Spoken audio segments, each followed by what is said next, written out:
Good evening students, welcome to Hitendra Jain classes.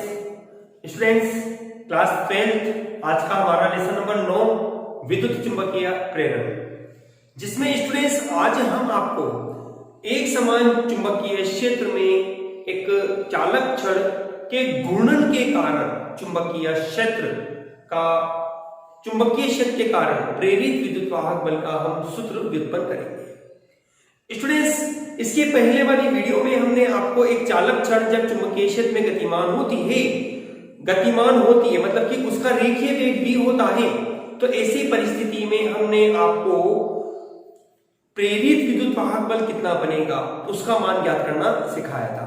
Students, पहले वाली video just पहले और आज की जो वीडियो है, दोनों में केवल अंतर इतना सा है कि आपके पास वहां छड़ को आपने रेखीय वेग v से गतिमान माना था, और आज जो हमारी इस क्लास में हम जिस छड़ की बात कर रहे हैं वो छड़ एक बिंदु पर स्थिर है और वह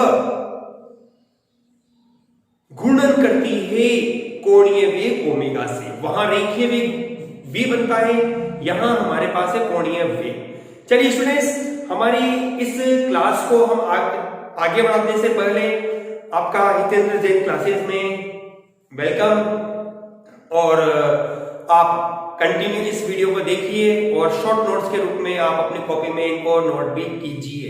चलिए स्टूडेंट्स, हमने कहा हमारे पास क्रॉस चिन्ह के द्वारा यह एक समान चुंबकीय क्षेत्र है। आपको जैसा कि मैंने पहले भी बताया है कि क्रॉस का जो चिन्ह होता है वह चुंबकीय क्षेत्र की दिशा जो कि तल के लंबवत नीचे की ओर होती है को प्रदर्शित करता है।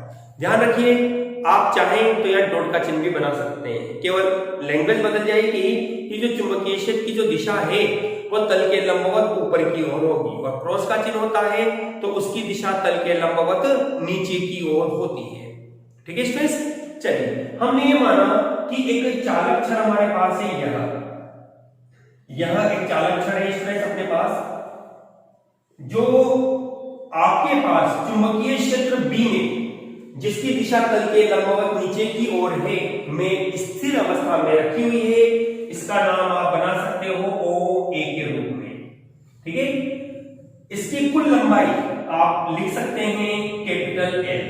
चालक छड़ की जो कुल लंबाई है वो कितनी है? कैपिटल L के रूप में है।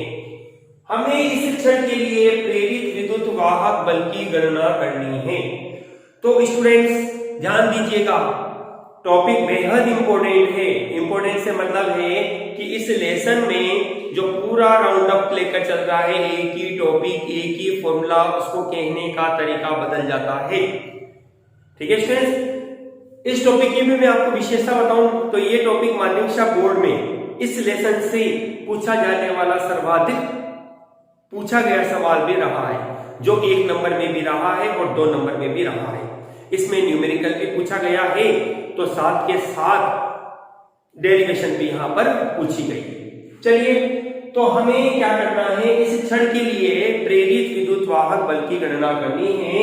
ये छड़ कोणीय वेग ओमेगा से यह वामावर्त दिशा में घूर्णन गति करता है। कोणीय वेग ओमेगा से वामावर्त दिशा में घूर्णन गति करता है। तो स्टूडेंट्स, हमने ये माना इसके मध्य बिंदु को से ये किनार जो है से स्मॉल एल दूरी पर एक अल्पांश भाग आपके पास है, यह अल्पांश भाग बना हुआ है। ठीक है, जिसकी लंबाई में मान लेता हूं dl है, और इस अल्पांश का मान अपन मान लेते हैं pq। ठीक है, ये pq अल्पांश है, ठीक, जिसके लिए हम पहले प्रेरित विद्युत वाहक बल की गणना करते हैं। एक बार पूरे सवाल को पूरी लैंग्वेज को दोबारा सुनिए।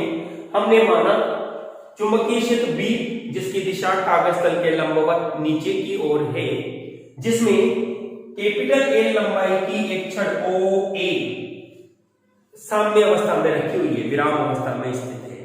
ठीक है, हमने कहा ये छड़ ओमेगा कोणीय वेग से वामावर्त दिशा में घूर्णन गति करती है। इस तरह से, मतलब इसका रोटेशन पॉइंट एक ही बनेगा। इस तरह से ये रोटेशन होती है, इस तरह से यू रोटेट होती है, जैसे घड़ी की सुई होती है वो रोटेट करती है, एक ही बिंदु को पकड़े हुए रोटेट करती है। तो उसी तरह से एक छड़ क्या हो रही है, कोणीय वेग ओमेगा से वामावर्त दिशा में घूर्णन गति करती है। हमने कहा इस छड़ के बिंदु O से स्मॉल एल दूरी पर एक अल्पांश भाग हमारे पास है, जिसका मान हमने बोल दिया PQ के रूप में। ये PQ भाग है अल्पांश के रूप में, ठीक है, जिसकी लंबाई हमने कहा dl। इस अल्पांश के लिए प्रेरित विद्युत वाहक बल कितना होगा? स्टूडेंट्स, इसके पहले वाली हमने हमारी वीडियो में आपको बताया था, किसी छड़ के लिए l लंबाई की एक छड़ होती है जिसके लिए प्रेरित विद्युत वाहक बल होता है E बराबर BVL। तो यहां एक अल्पांश भाग है, तो हमने कहा अल्पांश PQ के लिए प्रेरित विद्युत वाहक बल, प्रेरित विद्युत वाहक बल आपको बनेगा DE अल्पांश के रूप में BVL। BVL की जगह आपके पास आ जाता है स्मॉल l dl के रूप में, समीकरण नंबर 1। ठीक है स्टूडेंट्स, हम ये जानते हैं चूंकि रेखीय वेग भी व कोणीय वेग ओमेगा में निम्न संबंध होता है, निम्न संबंध होता है E बराबर ओमेगा r। यहां स्टूडेंट्स अपने पास r त्रिज्या होती है जब कण वृत्ताकार पथ में गतिमान होता है। तो स्टूडेंट्स यहां r की जगह आपके पास, क्योंकि आप कैलकुलेशन करते हो पूरे इस अल्पांश भाग के लिए जिसकी केंद्र से दूरी है स्मॉल l, तो आपके पास बनेगा r बराबर स्मॉल l। अतः आपको बनेगा v बराबर होगा ओमेगा l, जिसको आप दे सकते हो समीकरण नंबर 2।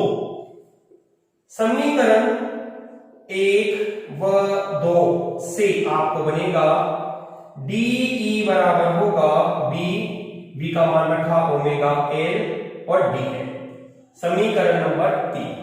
ठीक है स्टूडेंट्स, ये जो समीकरण नंबर 3 आपको प्राप्त हुई है, यह आपके पास इस अल्पांश PQ के लिए प्रेरित विद्युत वाहक बल को प्रदर्शित करती है। किसको? अल्पांश को, अल्पांश के लिए प्रेरित विद्युत वाहक बल को प्रदर्शित करती है। जबकि स्टूडेंट्स अपने को करना क्या है, इस संपूर्ण छड़ के लिए प्रेरित विद्युत वाहक बल का मान हमें ज्ञात करना है। तो आप जैसा कि जानते हैं, जब हम संपूर्ण के लिए ज्ञात करना चाहते हैं तो ऐसी परिस्थिति में हम दिए गए या प्राप्त किए गए फलन का समाकलन कर देंगे, तो हमें प्राप्त होगा। इसलिए संपूर्ण छड़ के लिए, संपूर्ण छड़ के लिए प्रेरित विद्युत वाहक बल आपको बनेगा समाकलन DE बराबर होगा समाकलन B ओमेगा l और dl। ठीक है ना, आपके पास बनेगा 0 से लेकर E के लिए, और लंबाई आपके पास होती है 0 से कैपिटल L के लिए। DE का समाकलन आपको बनेगा E, और यहां आपके पास समाकलन होगा L के सापेक्ष, तो समाकलन होगा L स्क्वायर बटे 2 0 से लेकर कैपिटल L के लिए। तो आपके पास आएगा E बराबर होगा B ओमेगा l स्क्वायर बटे 2। ये आपके पास आता है प्रेरित विद्युत वाहक बल, जो कि एक छड़ के लिए बनता है, समीकरण नंबर 4। ठीक है, चलिए यदि स्टूडेंट्स इसी पॉइंट को अपन आगे बढ़ाना चाहते हैं तो आप इस पॉइंट को इस तरह से आगे बढ़ा सकते हैं कि हम ये जानते हैं कोणीय आवृत्ति, जिसको कोणीय वेग के रूप में अपन कहते हैं, ओमेगा बराबर लिखा जा सकता है 2 पाई n होता है। यहां n की जगह f लिखा जाता है। जब भी धारा से संबंधित चैप्टर होता है तो उसमें आवृत्ति n के स्थान पर आवृत्ति f का उपयोग किया जाता है। तो यहां आपके पास n बराबर f बराबर आपके पास क्या है, आवृत्ति। तो आपको बनेगा E बराबर B ओमेगा का मान रखा 2 पाई f l स्क्वायर बटे 2। ठीक है, तो E बराबर आपको बनेगा B 2 से 2 कट जाएगा, पाई l स्क्वायर और इंटू f। ठीक है, इस तरह से आपके पास ये फॉर्मूला बनने जा रहा है।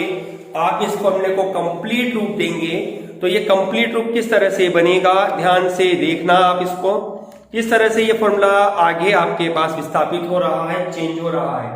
पाई एल स्क्वायर, यह आपके पास होता है वृत्तीय भाग का क्षेत्रफल। यदि अपन छड़ को जब कोणीय वेग ओमेगा से घुमाते हैं तो इसके द्वारा जो पथ बनता है वो आपके पास होता है वृत्ताकार रूप, ठीक है ना। तो यहां हम कहेंगे, यहां ए बराबर लिखा जा सकता है पाई एल स्क्वायर, जो कि आपके पास है वृत्तीय भाग का क्षेत्रफल, ठीक है ना। तो इस आधार पे आपके पास बनेगा E बराबर होगा BAF। ये आपके पास प्रेरित विद्युत वाहक बल का मान आता है समीकरण नंबर 5, जो कि एक छड़ के लिए प्रेरित विद्युत वाहक बल को प्रदर्शित करता है। किसके लिए? छड़ के लिए प्रेरित विद्युत वाहक बल को प्रदर्शित करता है। ठीक है स्टूडेंट्स, जल्दी से इसका स्क्रीनशॉट लीजिए और अपनी कॉपी में इसको नोट करिए, फिर हम इसके बाद इसको डेरिवेशन को और आगे बढ़ाते हैं।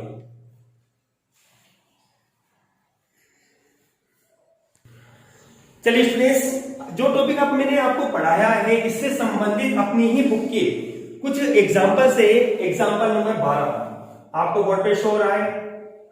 एग्जांपल नंबर 12 आपके पास है यहाँ पे, जिसमें आपको शो हो रहा है, आपको बोला गया है 0.5 मीटर लंबी एक चालक छड़ है जिसके एक सिरे के सापेक्ष 0.04 टेस्ला के चुंबकीय क्षेत्र के लंबवत तल में 40 चक्कर प्रति सेकंड कोणीय वेग से घूर्णन करती है एक छड़। तो प्रेरित विद्युत वाहक बल का मान ज्ञात कीजिए। आपको दिया गया है B बराबर 0.04 टेस्ला, 0.04 टेस्ला। आपको छड़ की लंबाई दे रखी है L बराबर 0.5 मीटर के रूप में, चक्कर आवृत्ति के रूप में। जैसा कि मैंने आपको बोला था कि विद्युत धारा से संबंधित जो उपकरण होते हैं, जहां पॉइंट यूज में लिया जाता है तो वहां आवृत्ति n के स्थान पर f का आप उपयोग करते हैं। तो आपके पास आवृत्ति बोली गई है 40 चक्कर प्रति सेकंड, ठीक है ना, 40 चक्कर प्रति सेकंड के रूप में, ठीक है। और आपको बोला गया है इसका जो वेग है स्टूडेंट्स अपने को नहीं दे रखा, जरूरत तो है भी नहीं, अपने को प्रेरित विद्युत वाहक बल निकालना है। तो ऐसा कोई फॉर्मूला जिसमें आपके पास ये सब कंडीशन मौजूद है, आपके पास बनता है E बराबर होता है BAF, ठीक है। ए क्षेत्रफल है जिसके रूप में आप लिख सकते हो पाई आर स्क्वायर और इंटू एफ। अब चूंकि आपको पता है यहाँ R की जगह L होगा, इसलिए E बराबर बनेगा B पाई L square into F. B का मान आपको बनता है 0.04, पाई का मान है 3.14, L का मान आपके पास है 0.5 का होल स्क्वायर और F 40। इसको आप सोल्व करेंगे तो लगभग ये सॉल्यूशन आपके पास जो बनता है, वैल्यूएशन जो आपके पास आती है 1.256। एक बार इसकी कैलकुलेशन आप खुद चेक कर लेना, एक बार कैलकुलेशन चेक कर लेना आप इसकी, ठीक है। आपको केवल देखो आपका वर्क क्या रहा, आपने फॉर्मूला पढ़ा ही है ना, लेकिन अपने इसको क्यों बदल दिया? क्योंकि चालक छड़े वृत्तीय रूप में चक्कर लगाती है, जो उसका जो पथ बनेगा वह वृत्तीय होगा। उसी आधार पर फॉर्मूले में कन्वर्ट किया गया वृत्तीय पथ का क्षेत्रफल, जो कि अपने पास बनता है पाई आर स्क्वायर के रूप में, ठीक है। आर की जगह एल अपने पास रखा और अपन ने इस फॉर्मूले को बना दिया B pi L square into F, और फॉर्मूला आपके पास बना इस तरह से। एक बार कैलकुलेशन आप खुद अपने हिसाब से चेक कर लेना, क्योंकि कैलकुलेशन में मिस्टेक हो तो आप अपने स्व विवेक के आधार पर इसको सॉल्व कर सकते हैं। चलिए अब नेक्स्ट एग्जांपल देखते हैं, ऐसे ही आपकी बुक का एग्जांपल नंबर 13 भी। चलिए स्टूडेंट्स, एग्जांपल नंबर 13 में आपको बताता हूं क्या है आपकी बुक का एग्जांपल नंबर 13। आपको बोला गया है कि धात्विक ग्रामोफोन की चकती का व्यास आपको दिया गया है, व्यास आपके पास है 0.20 मीटर, ठीक है ना। ग्रामोफोन गोला वृत्ताकार होता है आपके पास, देखा होगा टेप रिकॉर्डर जैसे आजकल सीडी आती है ना, वही ग्रामोफोन की प्लेट होती थी, पहले बड़ी बड़ी फिल्म प्लेटें आती थी वह। और आजकल जब से सिलिकॉन, जर्मेनियम ये अर्धचालक हमें प्राप्त हुए हैं, तब से इन सबका आकार हमारे पास छोटा हो गया है। जो कि डिस्क होती है, सीडी जो होती है वह सीडी के ग्रामोफोन का पहले रूप लेती थी, ब्लैक कलर की आती थी पहले ये। 40 चक्कर प्रति मिनट की दर से 40 चक्कर प्रति मिनट, एक बराबर आपको बोला गया है 40 चक्कर प्रति मिनट की दर से क्षैतिज तल में घूमती है, तो चुंबकीय क्षेत्र के ऊर्ध्व घटक का मान जो है 0.01 टेस्ला, बी बराबर आपको दे रखा है 0.01 टेस्ला। ठीक है, तो चकती के केंद्र तथा परिधि के मध्य प्रेरित विद्युत वाहक बल का मान आपको ज्ञात करना है। देखिए सबसे पहले तो इसने व्यास दे रखा है, जैसा कि अपने पास सवाल में लिखा हुआ है, आप देख सकते हैं। तो अपने पास कंडीशन बनती है व्यास से आप त्रिज्या निकालेंगे तो r बराबर हो जाएगा 0.10 मीटर। आप बताएंगे व्यास जो होता है त्रिज्या का दुगना, तो त्रिज्या जो बनेगी वह व्यास का आधा होगी। 0. आपके पास बनता है 10 मीटर। एफ आपको दे रखा है, प्रेरित विद्युत वाहक बल ज्ञात करना है, तो इसलिए ई बराबर होगा BAF, जैसे कि वृत्तीय रूप है, मैंने अभी आपको बोला है B पाई R स्क्वायर, और F आपके पास हो जाएगा B का मान है 0.01, पाई का मान 3.14, R का मान आपके पास है 0.10 का होल स्क्वायर, और F आपको देता है 40 चक्कर प्रति मिनट के रूप में है, तो इसको सेकंड में कन्वर्ट कर लो आप, 40/60 चक्कर प्रति सेकंड। ठीक है, तो 40/60 हो जाएगा। आप इसको सोल्व करेंगे तो ये वैल्यू स्टूडेंट्स में अप्रोक्स में वैल्यू लिख रहा हूं, ये वैल्यू आपके पास बनती है 2.09 इंटू 10⁻⁴ वोल्ट। ये आपके पास आता है प्रेरित विद्युत वाहक बल, जिसका की मान आपको बनता है, एक जो ग्रामोफोन है, जो डिस्क आपके पास है, उस डिस्क के लिए प्रेरित विद्युत वाहक बल का मान आपको प्राप्त होता है। ठीक है स्टूडेंट्स, आज के इस वीडियो में हमने आपको प्रेरित विद्युत वाहक बल किसी क्षण के लिए प्रेरित विद्युत वाहक बल किस तरह से ज्ञात किया जाता है, उसका मान क्या होगा, आप कैसे ज्ञात करेंगे, उसको कैसे हल करेंगे, और मान किस प्रकार बनेगा, ठीक है, उसको हमने ज्ञात किया। तो स्टूडेंट्स वीडियो को पूरा देखकर जो नोट्स और जो क्वेश्चन हमने आपको करवाए हैं, आप अपनी कॉपी में इनको नोट कीजिए students. Okay students, thank you students.